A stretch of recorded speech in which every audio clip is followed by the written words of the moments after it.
उम्मीद एक ऐसी चीज है जो नामुमकिन को भी मुमकिन कर देती है। ये कहानी उम्मीद मोटिवेशनल स्टोरी इन हिंदी भी एक ऐसी उम्मीद के बारे में ही है।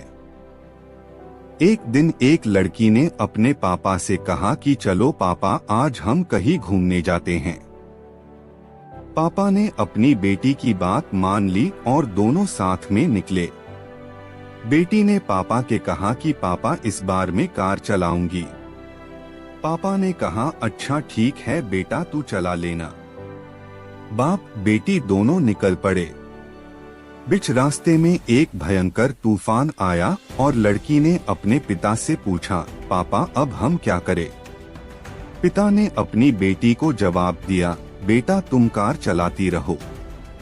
तूफान में कार चलाना बहुत ही मुश्किल हो रहा था और तूफान भयंकर होता जा रहा था। लड़की ने फिर अपने पापा से पूछा, अब मैं क्या करूं? उसके पिता ने उसे फिर से वही जवाब दिया, बेटा कार चलाते रहो। थोड़ा आगे जाने पर लड़की ने देखा कि रास्ते में बहुत सारे वाहन तूफान की वजह से रुके हुए थे। दूसरों के वाहन रुके हुए देखकर लड़की ने फिर अपने पापा से पूछा, क्या मुझे भी अपनी कार रोक देनी चाहिए? उसने ये भी कहा कि पापा, मैं बड़ी मुश्किल से देख पा रही हूँ।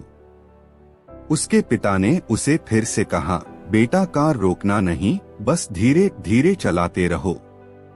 अब तो उस तूफान ने बहुत ही भयंकर रूप धारण कर लिया था, किंतु लड़की अपने पापा की सुनी और कार चलाना नहीं रोका। अचानक ही उसने देखा कि अब थोड़ा थोड़ा साफ दिखने लगा है। कुछ किलोमीटर आगे जाने के बाद लड़की ने देखा कि तूफान अब थम गया और सूर्य भी निकल आया है। उस लड़की के पिता ने अब उसे कहा कि तुम अब चाहो तो बाहर आ सकती हो।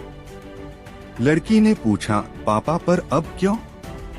पिता ने उसे कहा कि जब तुम बाहर आओगी तो देखोगी कि जो राह में रुक गए थे वे सब अभी भी तूफान में फंसे हुए हैं।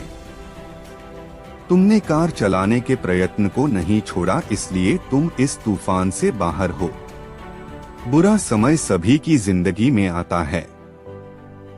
बुरे समय में मजबूत से मजबूत इंसान भी प्रयास छोड़ देते हैं। उस बुरे समय में हमें प्रयास कभी भी छोड़ना नहीं चाहिए। प्रयास करते रहने से जिंदगी में कठिन से कठिन समय गुजर जाएगा और अच्छा समय जल्द से जल्द आएगा। हमें निराश नहीं होकर डटे रहना चाहिए। अगर आपको हमारी स्टोरी उम्मीद मोटिवेशनल स्टोरी अच्छी लगी हो तो अपने दोस्तों के साथ भी शेयर कीजिए और कमेंट करें।